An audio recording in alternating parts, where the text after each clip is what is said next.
durchgesetzt und zugleich eben dadurch in die höchste Verbindlichkeit.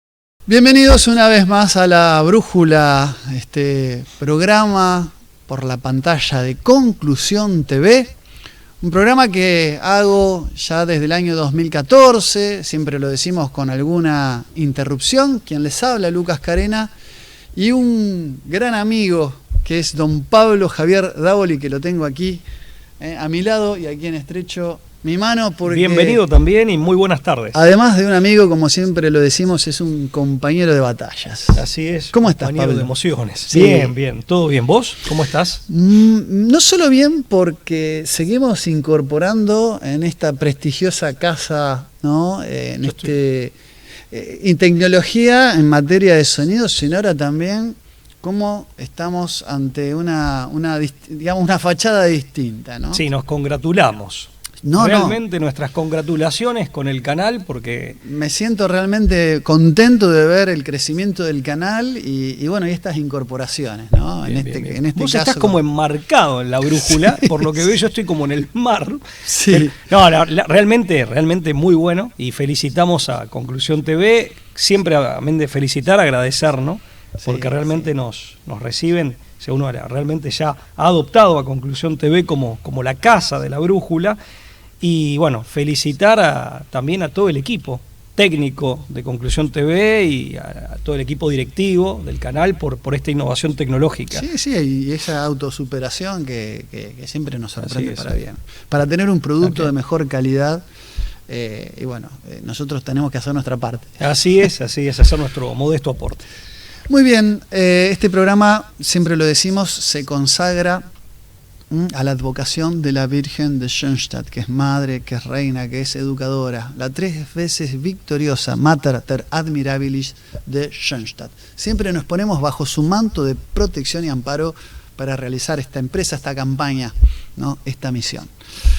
Así que, Pablo, bueno, hoy la idea era un poco discurrir casi libremente por los cauces de algo que siempre nos ha inquietado, que tiene que ver con Occidente, ¿no? El pensamiento occidental y una de las facetas que ha tenido el mundo moderno, del que somos críticos, ¿no? De los que somos críticos del mundo moderno, por lo menos algunos aspectos de la modernidad y el mundo occidental, y que tiene que ver con las distintas reacciones a esa razón, a esa entronización exacerbada de la razón en determinado momento de la historia del mundo moderno, y que tuvo como derrotero, como corolario de esa intromisión de la razón que todo lo pretende, que todo lo puede, que tuvo esta reacción vitalista, antirracionalista, que conlleva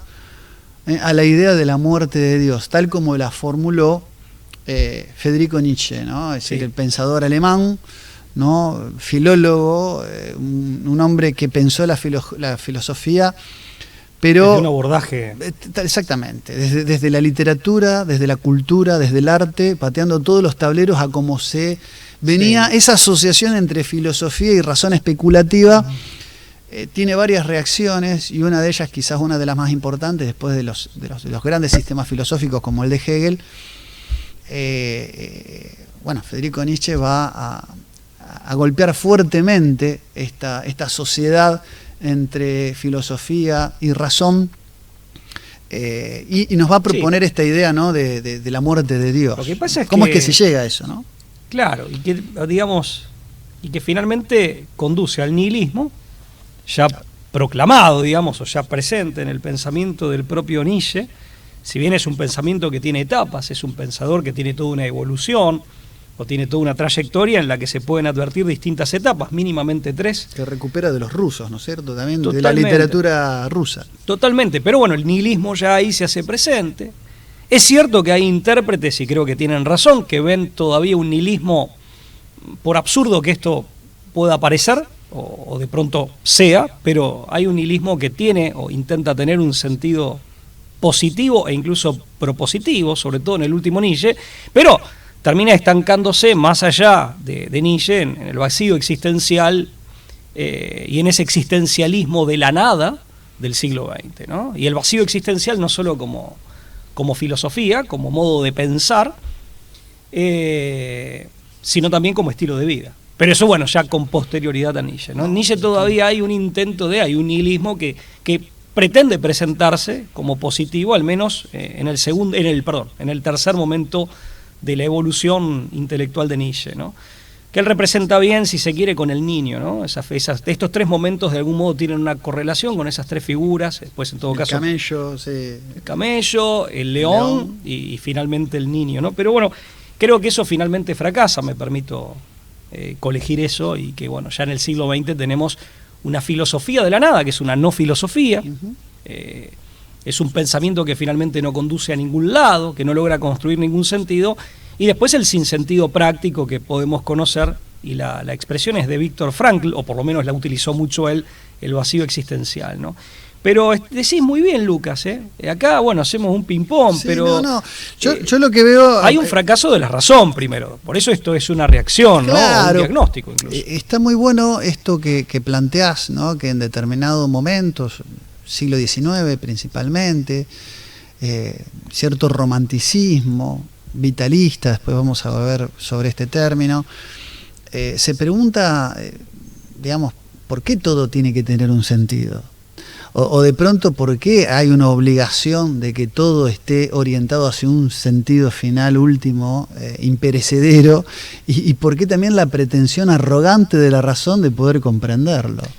Ahí hay, me parece, una primera como una contestación que hasta ese momento de la filosofía no se había hecho. Es decir, ahí hay como Hay un resabio.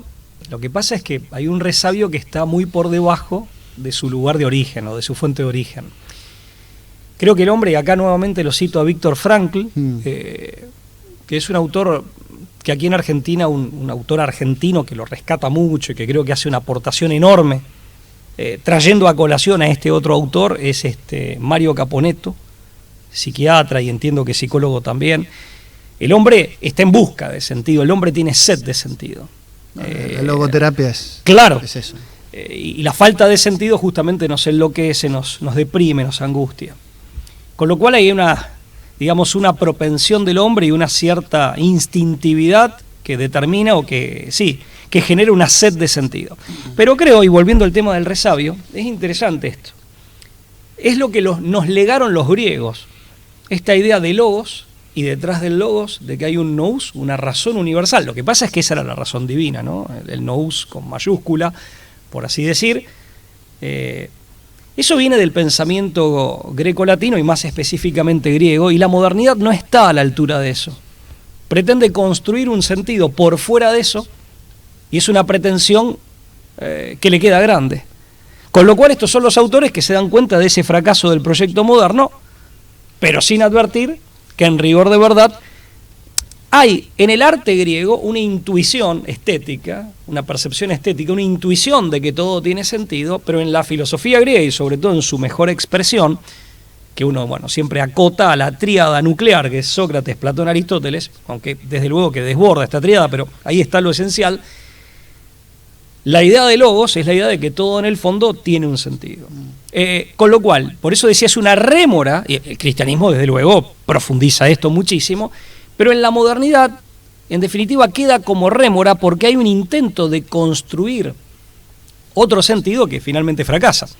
Frente a ese fracaso está la reacción de quienes dicen nada tiene sentido. Digo esto nada más porque después me voy a olvidar. Se me ocurría la pelea en una de las sagas de Super Amigos, y no pretendo trivializar, la pelea entre Superman y Batman, en donde Batman, que siempre es un personaje mucho más oscuro, ¿no?, que el de Superman, aunque este no sea tampoco particularmente luminoso, le dice: tu problema es que vos pensás que el mundo tiene un sentido. Y yo he entendido que el sentido se le impone.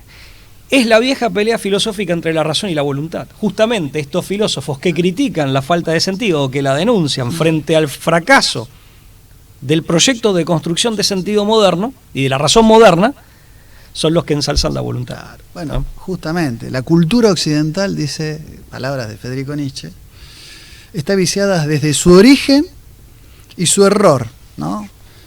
Más pertinaz, estas son las palabras que utiliza, y peligroso de todos consiste en instaurar, ¿no?, la racionalidad a toda costa.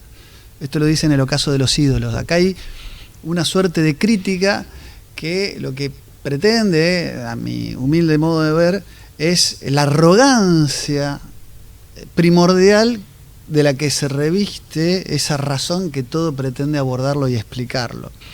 Del otro lado está la voluntad. De ahí el vitalismo. Es decir, hay muchos, y esta es una cuestión que es muy, muy interesante. Yo siempre digo que hay, y esto es un poco de propia cosecha, tampoco quiero hacerlo muy largo, pero hay un solo tipo de, en su intencionalidad, hay un solo tipo de ateísmo que estoy dispuesto a perdonar, o en decir, con el que estoy dispuesto a dialogar. Uno está, por un lado, el ateísmo naturalista, de corriente darwiniana, que es mecanicista, donde todo está reducido a relaciones mecánicas de causalidad natural. Hay un ateísmo materialista, en el propio Marx, donde son las fuerzas económicas, las relaciones materiales de producción, las que generan la idea de un Dios a imagen y semejanza, la idea del opio de los pueblos, la idea de que el hombre es lo que come, es una mera ilusión, efectivamente. Hay un ateísmo positivista, es decir, donde se superan las etapas especulativas y teológicas de la sociedad para llegar a un estado científico positivo, que como ahora el conocimiento puede explicarlo todo desde la razón, la evidencia y la ciencia, prescinde de explicaciones que reducen a lo religioso a mera superstición para tratar de dar sentido a aquello que no lo encuentro por falta, digamos, por un hombre no provisto de ciencia, y ahora que está provisto de ciencia tiene que dejar atrás ese infantilismo. Y hay un ateísmo vitalista, pero que es un ateísmo contestatario. Es decir, el vitalismo es como movimiento, tiene dos facetas. Una, la que le da Henry Bergson, el Elan Vital, ¿no?, concepto introducido por Henry Bergson en la filosofía en 1907, en el libro Evolución Creadora, y que trata de una fuerza hipotética, que no es científica, es una fuerza hipotética, que, causa la evolución y el desarrollo de los organismos vivos. Es decir, todo organismo vivo tiene un camino hacia la perfección y hacia el desarrollo.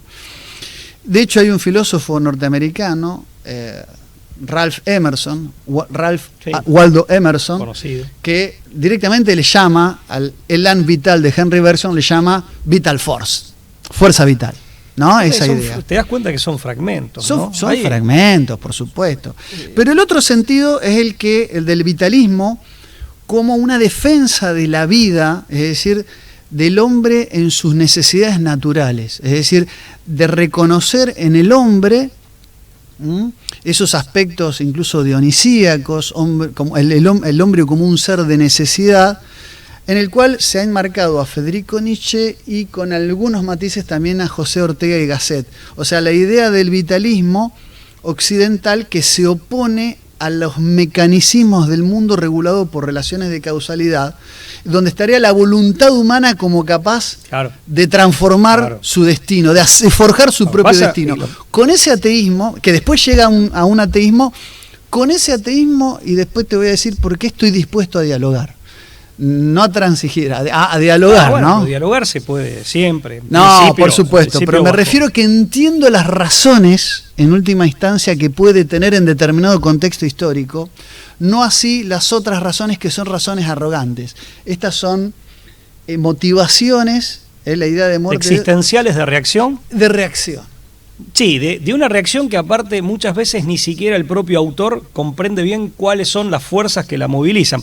Sí, pero hay una reacción casi instintiva, que es muy humana, demasiado humana tal vez. Efectivamente, porque es un ser humano sofocado por la propia. Claro, bueno, es que ese mecanismo que está en Hobbes y que está, digamos, que proviene de una lectura enteramente material, es decir, de una lectura materialista de la realidad, en donde todo queda, digamos, sujeto en cuanto a la, digamos, a la visión teórica que se tiene, todo queda rígidamente sujeto a la causalidad, es decir, a una relación de causa-efecto, en donde aparte la causalidad es reducida justamente a causa eficiente, incluso se desconoce la causa final desde ya, a lo sumo causa material y causa eficiente. Lógicamente dijiste la palabra exacta, sofoca. Sofoca, pero sofoca porque el hombre es mucho más que eso, porque la naturaleza humana no es reductible al mundo material. Con lo cual vos estás hablando de un materialismo con el que te mostrás muy dispuesto a dialogar, porque te das cuenta que se reacciona desde una instancia que justamente es la que no se permite o no se deja reducir a la mera materialidad. Yo creo, y a ver, sin ánimo de mezclar, porque posiblemente hagamos en este diálogo y en este intercambio una suerte de mezcla, pero siempre estamos rondando el mismo tema, el gran problema es haber cambiado o haber pretendido sustituir en la modernidad a la razón divina, a ese logos que provenía del nous, que ante todo es razón divina, y después, eso se ve bien en Platón, es razón humana, como intelecto humano que entra en sintonía, digamos, y en diálogo con el nous. Esto es salir de la caverna, contemplar el mundo de las ideas, etc. Con el cristianismo, de luego, esto se profundiza, el logos es el verbo, es Cristo mismo.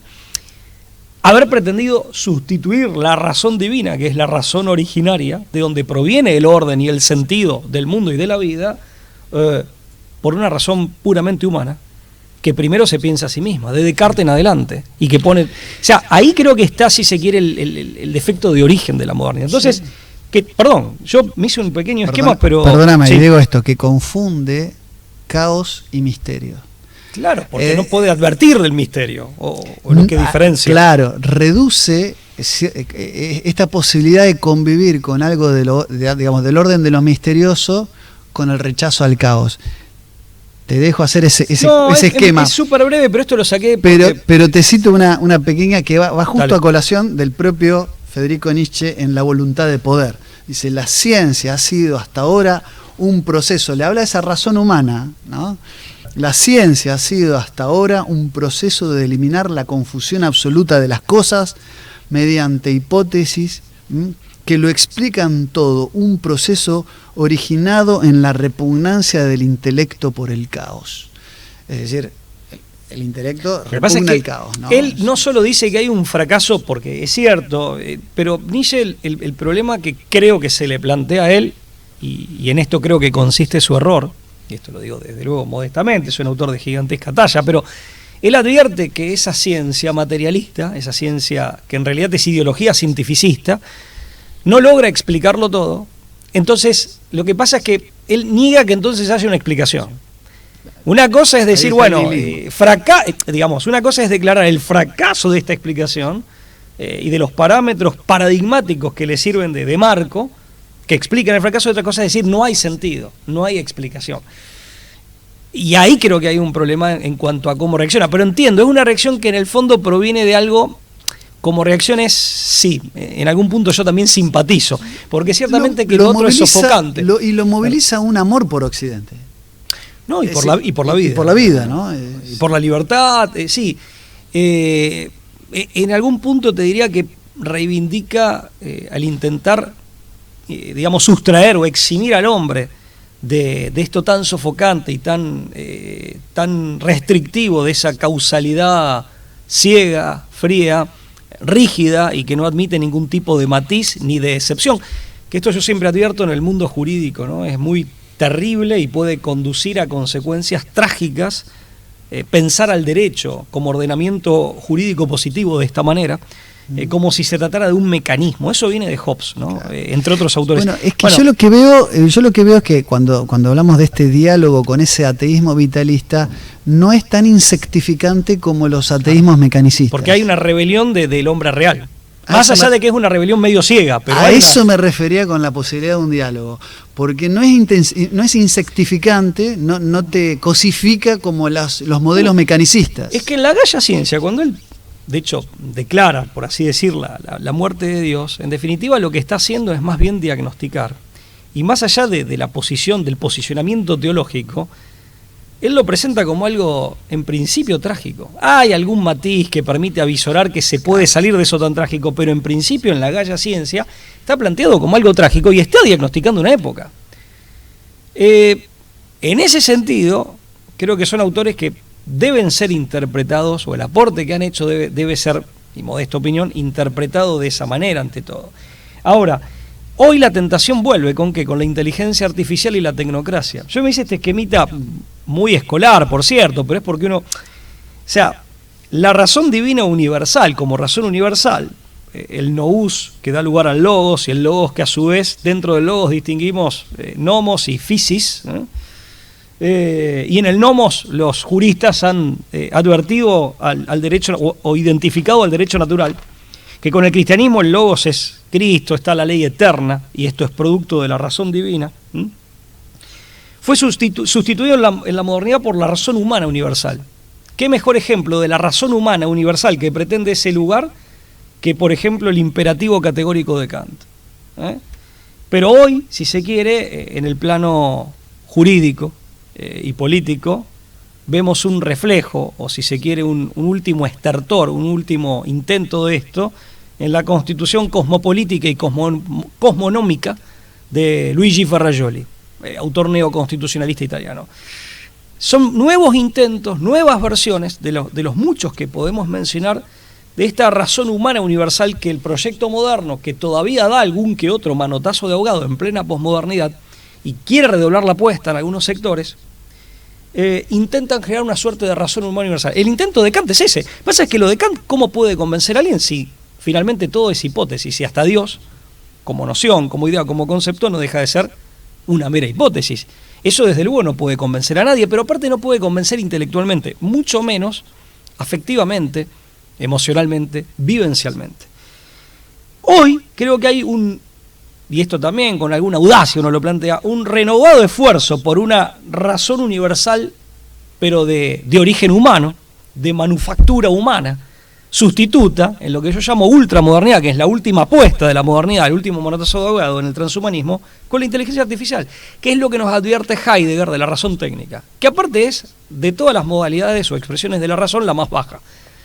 Pero con los juguetes tecnológicos de nuestra época, la tecnocracia como orden del mundo que lo establece el hombre y que tiene la automaticidad de la inteligencia artificial, que ni siquiera es la automaticidad del mecanismo, como en la época de la máquina, de la primera revolución industrial, la época de Hobbes, sería una nueva expresión y un nuevo intento de esto. Y va a ser, como bien decís vos, sofocante.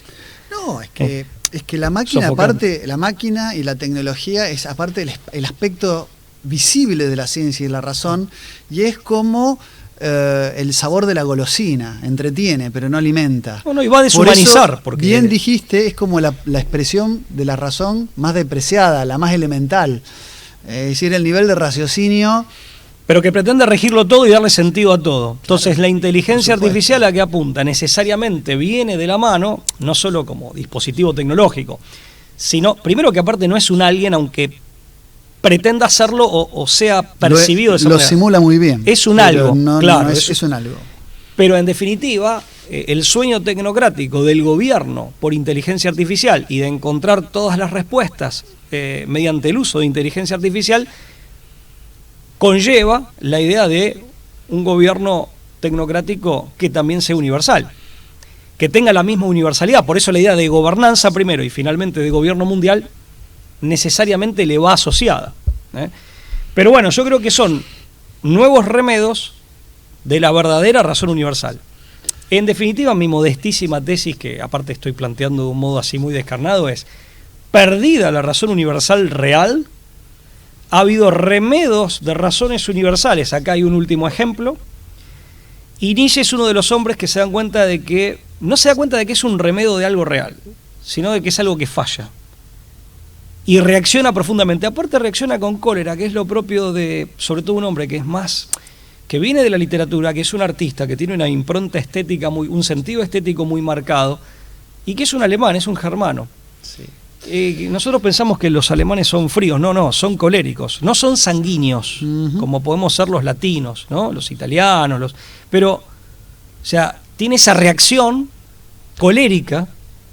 Sí, Colérica en el sentido de que tiene ímpetu, tiene fuerza, digamos. Sí, yo creo que en esa manifestación iracunda, vociferante, reaccionaria, incluso reaccionaria en el mejor sentido de la expresión, de alguien que tiene vitalidad, justamente, alguien que no está muerto, que no es una piedra. Es decir, no soy de piedra, ¿viste? Cuando tengo mis límites. Claro. Yo creo que es verdad que como viene del mundo del arte, de la literatura, se permite, ¿no?, hacer esta reacción porque justamente es lo que es coherente con su propia filosofía, ¿no? Sí. Es decir, en esa reacción está lo vital, la defensa de la vida, pero también donde hay una exagerada mirada, si se quiere, entusiasta con la voluntad. Es decir, lleva todo y reduce toda la voluntad de la voluntad humana. Ahí está el Übermensch. Porque esa es la otra línea de la que se ve en realidad no solo en la modernidad, ya se ve, si se quiere, a fines del medioevo y tiene que ver con la corrupción del medioevo. O sea, la otra línea contra la razón, digamos, y esto a ver, lo que decías vos, si se quiere, de encontrarle una razón a todo porque hay una razón universal y en todo caso habría que ver qué dice, qué nos cuenta, por así decir, de qué saberes o qué verdades contiene y de dónde proviene. Ahí está la cuestión, o ahí están las cuestiones. Pero la otra línea que ensalza la voluntad, ya aparece con Occam a finales del medioevo, el voluntarismo teológico de Occam, claro. Pero que después, en la modernidad, va a ser el voluntarismo del absolutismo monárquico en Hobbes. Es la voluntad, pero la voluntad del rey, ¿no? Sí. La voluntad del rey.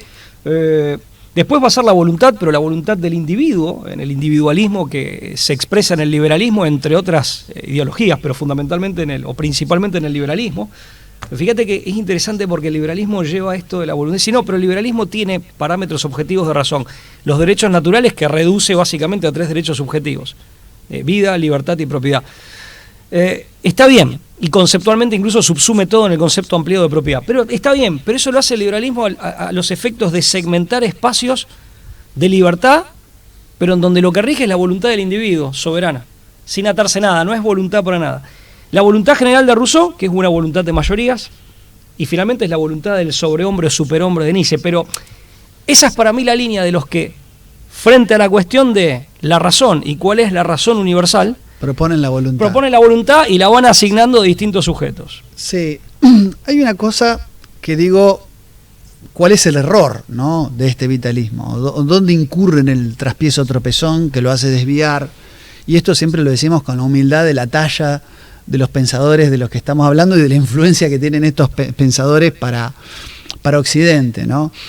En hacer en esa dualidad entre lo apolíneo y lo dionisíaco que rescata del mundo griego, del mundo antiguo, creer que ha habido en Occidente una elección inequitativa de una sobre la otra, ¿no? Y que el cristianismo, en esa continuidad, ha optado, de hecho, fíjate, Pablo, vos que sos bastante platónico en tu concepción primero al que culpas a Sócrates. Bueno, efectivamente, pero más allá del bien y el mal, donde justamente quiere poner a este Übermensch por encima, decidiendo qué es lo bueno y qué es lo malo, es la barrera que le falta romper al hombre. En última instancia, que el hombre pueda decidir lo que está bien y lo que está mal. Es lo que Occam decía de Dios. Es la muerte de Dios. ¿No? El voluntarismo teológico de Occam. No puede negarse, dice, que el error más grave que jamás fue cometido ha sido un error de diagnóstico. Dice que es la inmersión de inmerso, ¿no?, del espíritu puro y del bien en sí de Platón. La idea de un bien en sí de Platón. Ahí es donde pifia. Entonces la remata con esto que presenta, así hablaba Zaratustra, ¿no? El hombre es una cuerda tendida entre la bestia y el superhombre, una cuerda sobre el abismo. Esta idea del hombre que se pone por encima de todo, Zaratustra, que en el primer párrafo del libro se presenta así frente al sol y le dice ¿qué sería de ti? Le habla el sol, Zaratustra. ¿Qué sería de ti, sol, si no tuvieras aquellos para quienes brillas? Como diciendo que en el fondo lo más importante son tus súbditos. Pero en esa inversión que hace el pensamiento de Nietzsche, poniendo al hombre como algo que debe ser superado justamente, clama la idea de que la clemencia y la compasión que el cristianismo toma, descartando los otros cultos a Baco, los otros cultos dionisíacos, de los excesos, del embriaguez, del placer, suprimiendo en el primer cristianismo los misterios eleusinos y los rituales que de alguna manera eran indignos de la persona. Dice, la clemencia y la compasión, esto lo dice en el Anticristo ya, como vicios cometidos, la clemencia y la compasión son los vicios convertidos en virtud por los débiles. Y acá aparece la idea, con el poder.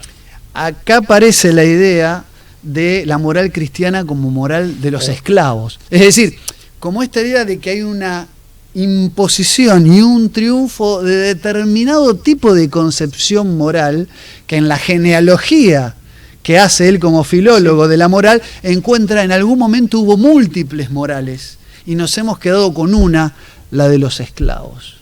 Lo que pasa es que él, es cierto, ahora, estoy tratando de seguir la hilación de por qué la muerte de Dios lecturas. Y del Dios cristiano. Claro, ¿no? pero el tema de la moral ahí tiene muchas lecturas. Por un lado, creo que... Genealogía de la moral, estoy pensando en Claro, lo que pasa es que, por un lado, él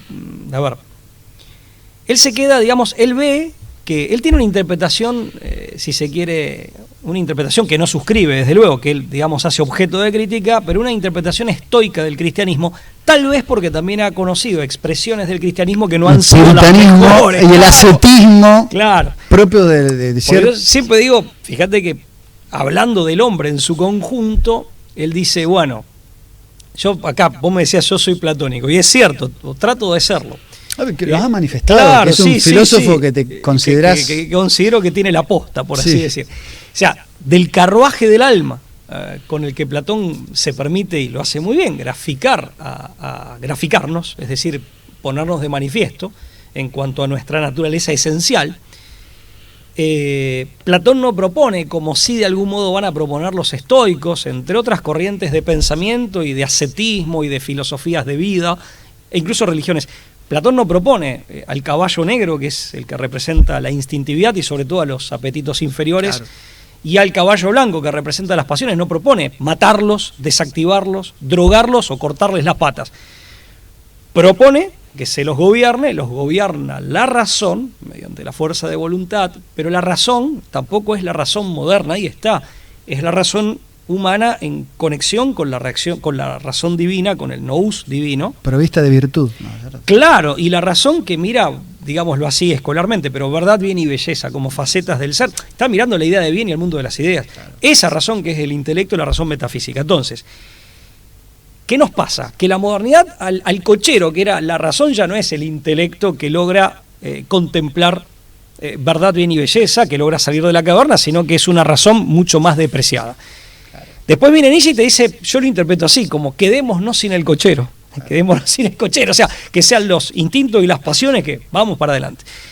Que aparte Platón dice que incluso tienen movimientos divergentes, el caballo negro y el caballo blanco, ¿no? Uno apunta para abajo, otro para arriba. Eso está en Platón y lo aclara bien.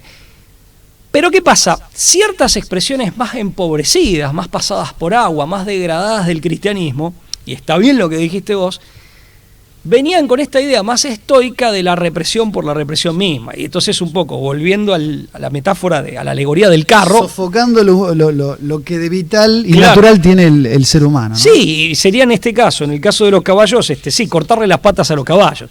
Entonces, yo creo que ahí Nietzsche parte de un contexto epocal, en donde advierte claramente que estos son experimentos o vías que están condenadas al fracaso. Lo que pasa es que él ofrece, por eso digo, es un buen diagnosticador en ese sentido, o él es un síntoma en ese sentido y todo lo que dice, pero no creo que sea un buen remedio, porque la idea, si vuelvo al carro platónico, es que él que quiere que nos quedemos sin cochero, que vayan los caballos y corran libremente, pero es una libertad salvaje también. Si bien es verdad que él no lo promueve abiertamente, pero bueno, uno se permite, estoy haciendo una interpretación, a la luz incluso de Platón, a quien él critica, pero bueno, tal vez no lo haya interpretado bien.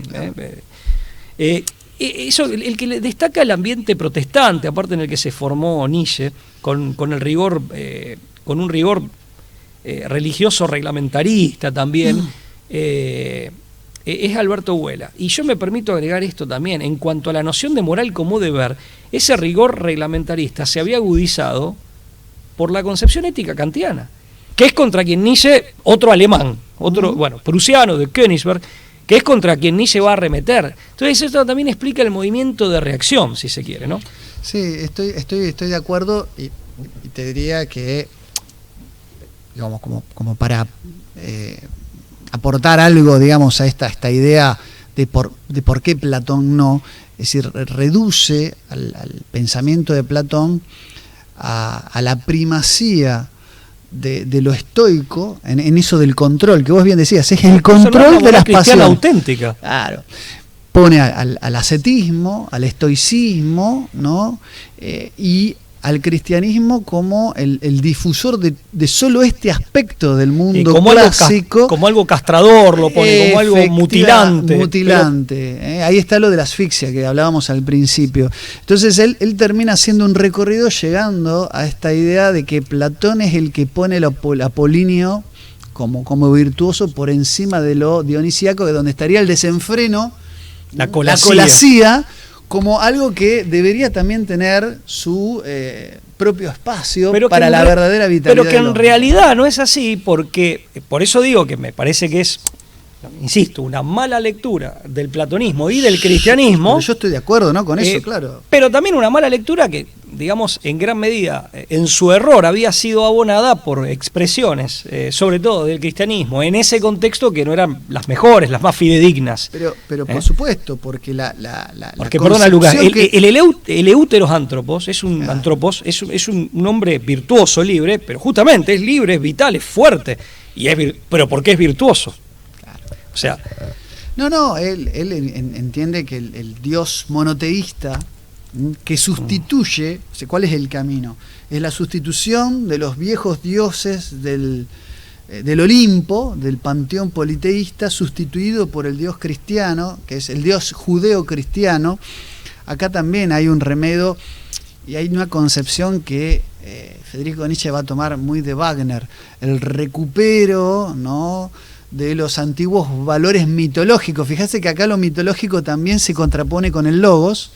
Hay un recupero de los antiguos dioses del paganismo, de las raíces germánicas de la que alemán los tiene. Pero déjame decir esto, estoy siguiendo, toma de Wagner esta idea del crepúsculo de los ídolos, ¿no? De Brunilda quemándose viva en la pira con el cuerpo de Sigfrido, junto con ella, como el último atisbo, digamos, de los héroes belsas, y el mundo cristiano que todo lo copó, pero asimismo, en la versión que en Alemania primaba, con todo ese acervo puritanista, muy propio, ¿no?, de ciertos aspectos del protestantismo, que vuelve a ser reglamentarista y basados en preceptos. Porque aparte es antiguo testamento en ese sentido. Veterotestamentario, exactamente. Claro, con una concepción reglamentarista. Contra eso se revela, recuperando, ¿no?, de manera nostálgica y romántica los elementos del antiguo paganismo, pero ya sin posibilidad de un retorno a los dioses del pasado, sino a un superhombre, un sobrehombre sería la verdadera traducción, que reemplace a Dios, por eso Dios ha muerto. O ultrahombre. Y el hombre lo ha matado. Bátimo no lo traduce como ultrahombre. Sí. Pero ahora, creo que Wagner sí logra conciliarlo. Un raconto de lo que puede haber pensado Nietzsche. Y la referencia a Wagner es buenísima. Lo que pasa es que Wagner sí logra una conciliación con el cristianismo, que de hecho se ve en Parsifal, ¿no? O sea, si se quiere, o logra el tránsito al cristianismo con todo ese bagaje que queda, digamos, perfeccionado en el cristianismo, y eso está en Wagner. Y esto creo que determina también la pelea o el apartamiento, incluso en lo personal, de su relación con Wagner, porque se conocían. Ahora, también hay esto uno lo dice así, insisto, esto lo dice uno con muchísima modestia y sabiendo que corre el riesgo de incurrir en alguna temeridad por la posibilidad de error. Creo que también hay en este tipo de lecturas del paganismo germánico, creo que también hay un error. Yo no asociaría nunca lo odírico, lo botánico, en cuanto a Botam, quiero decir, a eso me refiero, a lo dionisíaco. Yo lo asociaría mucho más con lo apolíneo. Bueno, sí. No sé cómo lo ves vos, sí, estamos improvisando. No, pero le digo al público. Pero es muy interesante. Está más genuino que nunca. Está muy bueno que lo traigas y yo estoy, me parece buenísimo. Porque he leído otros autores que lo plantean de esa manera. Está buenísimo. Entiendo yo que, claro, efectivamente, por empezar, esa influencia wagneriana está en el Wagner de las Valquirias, no necesariamente de Parsifal, ¿no? No, de la redención, sino en el Wagner del anhelo nostálgico a las raíces germánicas originarias. Eso por un lado, está bien. Wagner logra esa conciliación que le genera un distanciamiento en lo personal, ¿no? Con Nietzsche. Estamos de acuerdo. Pues sí, conciliación con el cristianismo. Con el cristianismo. Claro, la conciliación de Wagner con el cristianismo, que es donde Nietzsche hace un paso al costado. Hasta acá te sigo. Después hay otras interpretaciones como las de Rausching, que van a decir que en realidad, incluso en Parsifal, había ciertos componentes raciales muy profundos, pero que estaban enmascarados en una temática que puede tener también una lectura gnóstica. Es la lectura que hace Chamberlain también, con lo étnico o lo racial. Ahí estamos de acuerdo. ¿Sabías que entiendo que era el yerno de Wagner, ¿no? El yerno de Richard Wagner. Chamberlain, sí. Hasta ahí estamos de acuerdo. Ahora, esto que vos planteás, y con esto ya vamos. ¿Ya se nos pasó la hora? Se nos pasó la hora. Pero mal, ¿no dejamos alguna idea en claro? Espero que sí. El odinismo, ¿no? La cuestión botánica de Wotan, ¿no? Sí, con W. Botánica, con W, la cuestión botánica que queda planteado, en realidad, digamos, lo que está claro, entiendo que está claro para Federico Nietzsche, es la idea de la moral del amo como autoafirmación, incluso en esa autoafirmación, ¿no? Es decir, como acto de voluntad, donde no hay lugar para las condescendencias, en esa fuerza vital. Es más cruda, es una imagen más cruda. Claro, que justamente y casi paradójicamente lo separa de la bestia. Recordemos que la soga que tensa está, en un extremo está la bestia y en el otro extremo está el superhombre. Él se inclina por un camino hacia el superhombre, pero él ve en esta cuestión de la moral sin compasión, ¿no? El elemento de debilidad que él quiere extirpar, pero que es propio de lo que conviene a las morales esclavas. Yo tampoco creo que sea así. Yo creo que efectivamente hay en esos rasgos odínicos elementos apolíneos que hablan de una autoafirmación por vía del gobierno, y acá vuelvo a ser con vos bastante más platónico, del gobierno de las propias pasiones. Y en todo caso saber dosificarlas. Que no es anular las pasiones. Que no es suprimirlas. Usás la fuerza, cuando vos las guías, usás su fuerza. Te digo algo, esto del tránsito, que algunos lo ven como un anticipo del transhumanismo, también se puede interpretar que Nietzsche está declarando la muerte del humanismo, porque existe el transhumanismo y o por lo menos tiene el lugar, porque el humanismo como proyecto antropocentrista, ahí está la clave, ha fracasado. Pero haciendo una lectura, si se quiere, reciclada, porque claramente Nietzsche no hubiera estado de acuerdo con esta lectura, pero él creo que intuye una gran verdad, por lo menos para un cristiano. Cuando él habla de esto, digamos, sí, no en cuanto a que el hombre no tenga una esencialidad y una sustancialidad humana, pero sí es verdad que somos versiones, después de la caída del pecado original, más los pecados que uno agrega en su haber, somos una versión manchada, somos una versión deteriorada de nosotros mismos, con lo cual la aspiración a algo mejor de lo que somos, que sería nuestro auténtico yo, por eso digo, es una idea que en el fondo sí es muy platónica, sí es muy cristiana, y creo que Nietzsche de algún modo intuye esta realidad, pero la significa de una manera distinta, la conceptualiza de una manera diferente, y desde luego se enojaría con la interpretación que hago, pero yo la hago desde mi lugar. Eso desde ya, pero está claro que el hombre en esta vida, esto hasta Freud lo reconocía, Freud siendo ateo, reconocía que el hombre experimenta una incompletitud en esta vida y consigo mismo, como que tenemos sed de algo más, que para quien no tiene sentido de trascendencia, y queda atrapado en una visión inmanente, y ni hablar materialista, pareciera una sed que nunca se puede saciar. Bueno, Freud, que Michel Onfray lo acusa, en El crepúsculo de un ídolo, lo acusa a Freud de ser una versión de Nietzsche en clave científica, que no tuvo el valor de hablar en sede filosófica. En el fondo repite a Nietzsche, pero en clave científica. Y él explica por qué. Pero a modo de colofón y con esto... Yo voy a hacer un par de citas después. Tira unas citas para finalizar. Yo a modo de colofón, ¿con qué me quedo de este vitalismo como reacción de esa razón mecanicista que en algún momento invadió y sofocó al espíritu humano? El etos guerrero.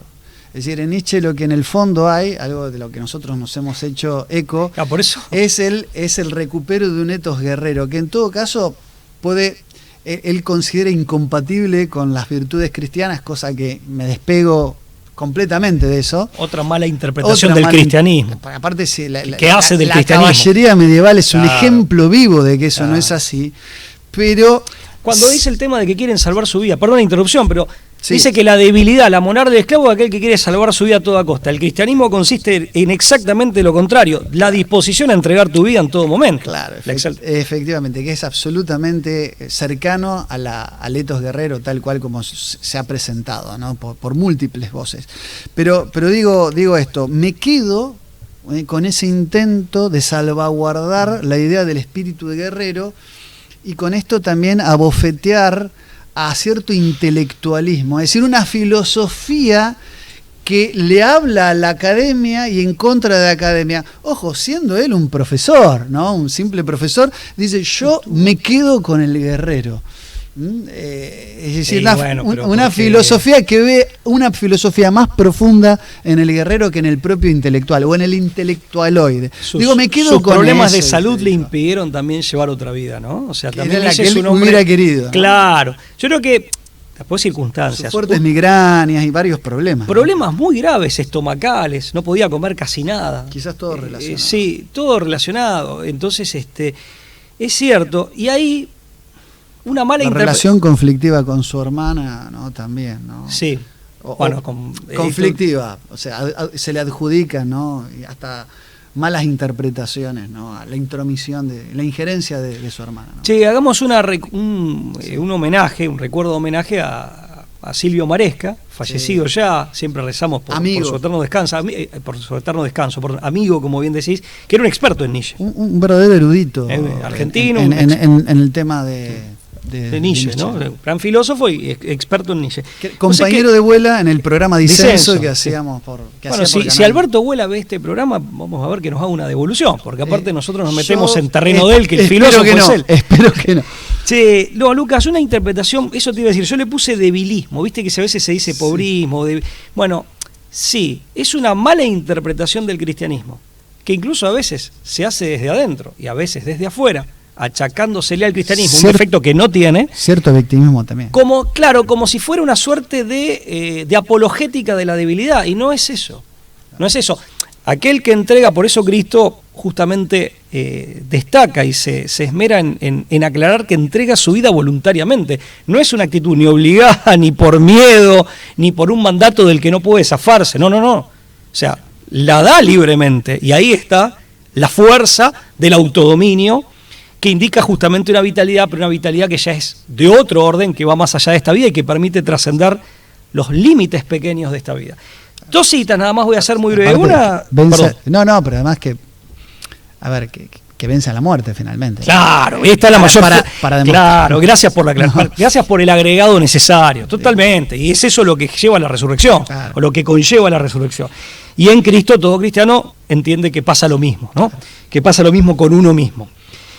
Una cosa importante, 2 citas que quería hacer muy breves. Una de Solzhenitsyn, que decía: al negarnos a aceptar un poder superior inmutable que nos supera, hemos colmado el vacío a golpe de imperativos personales y súbitamente nuestra vida se ha vuelto espeluznante. Yo creo que Nietzsche advierte eso. Y otra, cuando murió Nietzsche, el poeta Joan Maragall dedicó este epitafio, que estoy reproduciendo textualmente. Nietzsche fue un sediento de absoluto. Y uno detecta eso, Nietzsche, hay sed de absoluto. Nietzsche fue un sediento de absoluto, un sediento de Dios que no quiso bajarse a beberlo en la fuente de la fe y se murió de sed. Trágico destino. Qué interesante. Muy interesante. Muy interesante. Pablo, nos hemos quedado sin tiempo, ha sido como siempre un gusto. Igualmente. Esperemos no haber mareado y los invitamos siempre a seguirnos por la pantalla de Conclusión TV, siempre mejorados y renovados, ahora con la brújula a nuestras espaldas, en la próxima entrega de esto que es La Brújula. Gracias. Chau, hasta luego.